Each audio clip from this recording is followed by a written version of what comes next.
Greetings, viewers. Thanks for joining me out in the garage today. Got the Tundra up on jack stands already. I've drained the rear fluid. It's time to install the Lockrite locker in the rear of the Tundra. Now, I've torn this rear end apart and other Toyota rear axles apart on numerous occasions. So I'm just going to go over it. Undo your brake. Undo your brake line, put a cap on it so you don't lose your fluid, and these 4 bolts right here, and that gets your axles out on either side. Then undo your bolts on the 3rd member. That's those bolts on this side, and of course your drive shaft. Now I got a pinion seal leaking. I'm going to replace that while I've got this out. Yeah, I've gone over this so many times, I think I don't need to go over and do that part. This is different than a Spartan, so you have to take some measurements with the Lockrite. It's a little different, so when I get this all out and on the bench, we'll go over that. All right, Oswald come in to help for some of this.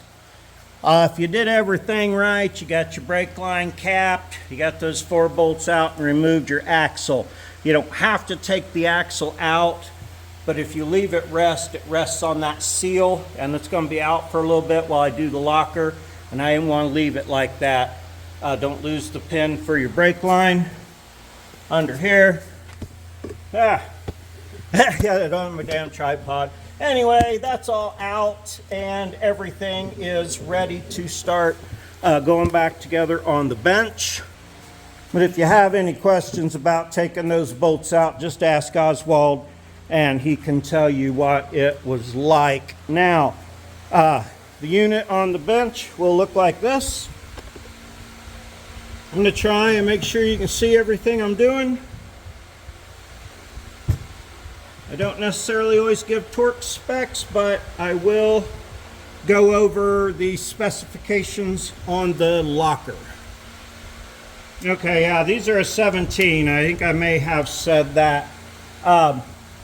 If this is not already marked, you're going to want to mark this, which side goes where.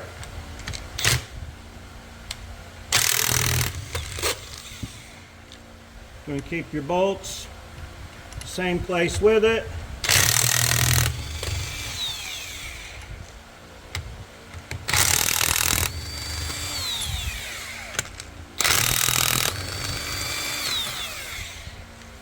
All right, that coming right off of there. Now I have mine up. This is how it came off. This is how I'll set it down. If you want to label yours so you don't forget, then be sure and label it. I'm putting mine down just like it came out.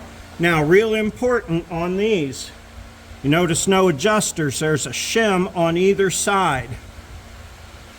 You want to give them a little tappity tap, tap, tap to get them out.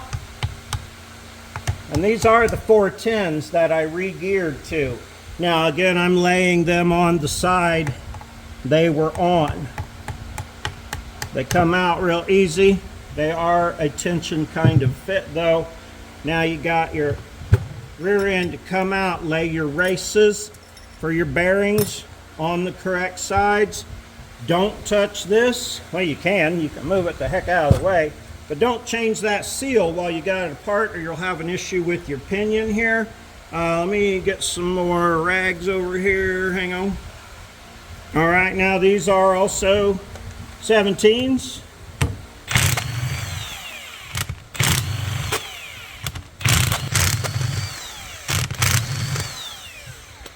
You want to get all of them, of course. And then we're going to knock this gear off. The bolts don't matter what position they're in. Should take them out instead of dropping them on the floor though.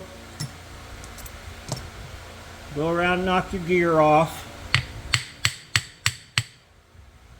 Go back and forth with it.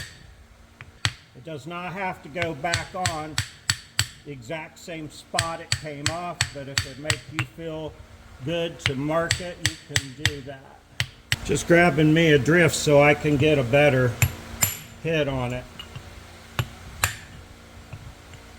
That's definitely better.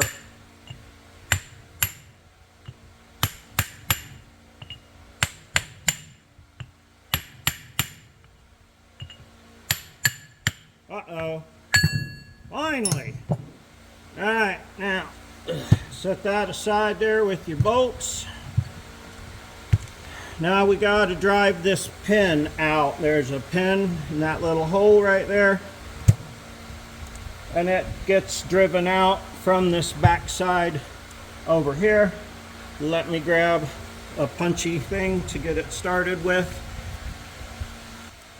All right, now to get this started, put your punch in the hole from the back side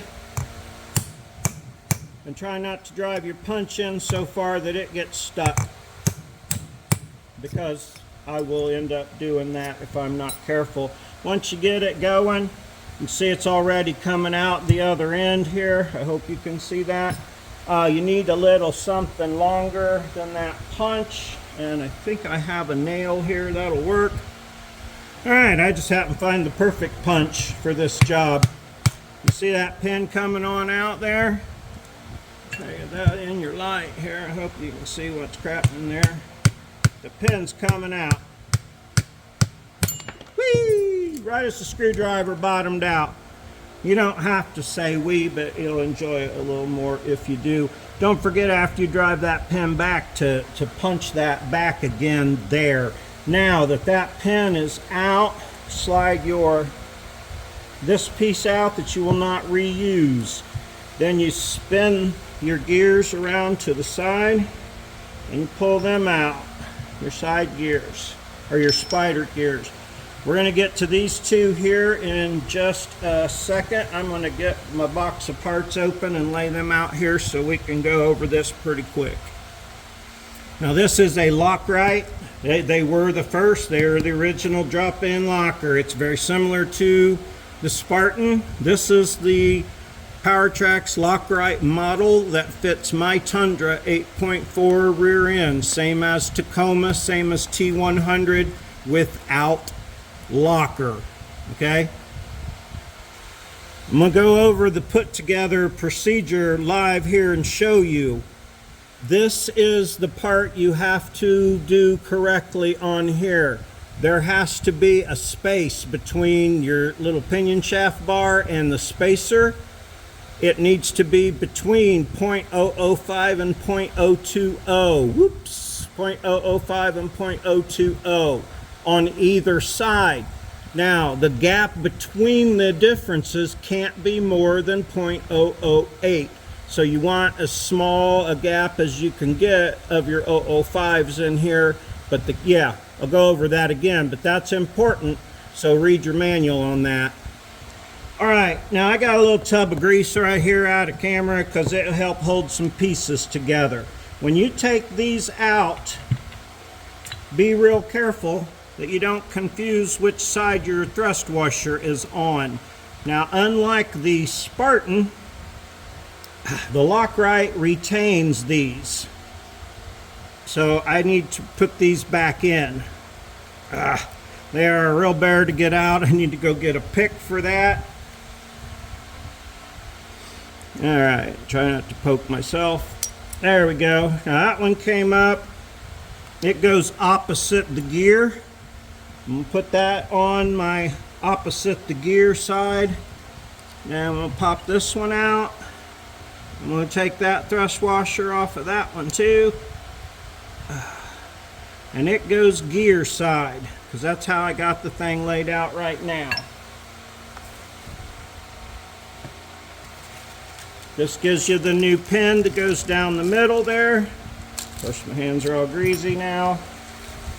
And this is one side of your locker. You have your spacer, your gear, you'll use your thrust washer, and then this is your skippy part you'll put your springs in, okay? So that's one side. All right, now, sorry about a little editing blunder there. like I was saying, you do use your thrust washers on your side gears on this. Make sure you use the correct one for each side. Go ahead and put the one for and this is not final assembly, although I suppose if the measurements are good, I can go ahead and just leave it there. You'll put that side in with the correct thrust washer. You put your new side piece here in with your correct thrust washer. And this is where you have to do some measuring. You'll take your spacer piece and they go with the closed end towards the center and the open end towards your axle shaft. So go ahead and set that spacer on. Set this spacer on and hold it. And then take your new pin that it come with, slide it in here all the way through. Okay. And now, this is where you take your measurement here between your pin and your spacers, okay? So, let me grab my feeler gauges here real quick and I'll show you that part and then I'll show you how to put it together for the end. Alright, now here's where you measure. I'm taking my .005 to start because you need to be between .005 and 020. I'm holding this one over. Like 005 ain't too shabby on that one. I'm gonna go 015 next to see if I can even get it in there. I cannot. That's good. Oh, I can barely get it in that side and it's really tight. So we'll go with 015. Woo, man, it fits in there real nice. I'm going to try 020 and see if I can get it in there. There we go, 20, or it's 019 actually, but 019 is definitely too much. 015 fit real nice on both of them. That's definitely the same, so I'm within 0.08 difference. Now, you just stick your feeler gauge in on either side of that up against your spacer, and as long as your measurements come in right, then you're good to go. Now, push that pin back out. Alright, now we're ready for actual final assembly. On the one that goes on the gear side has to go in first, and you put your pins in the holes that drop all the way down. Now those will move when you go back to do this part later. Turn this over so your gear side is down, and go ahead and put that gear in, and you can spin it around so it lines up with the hole over on the other side. Now, this is where the grease comes in for me. I'm going to put, and I know grease and gear oil don't really mix, but this helps hold the stuff together a little better. Damn flies, it's hot as shit out here again today. Okay, so I got a little grease on that. I'm going to put a little grease on this for these teeth to hold together. And I'm going to put a little on the outside of this to stay in the ring, and I'll show you why I do all that here in a minute. And now the pins that go on the other side, they say you can slip them in later, but they're really hard to get in there in my opinion, so I'm sticking some grease in there in the hole that they go in, and I'm putting them in anyway right now, and then I'll show you the springs here in a minute. So now you can go ahead and slide that in, and whoops, put this in. Get this piece in. Oh, gotta go this side.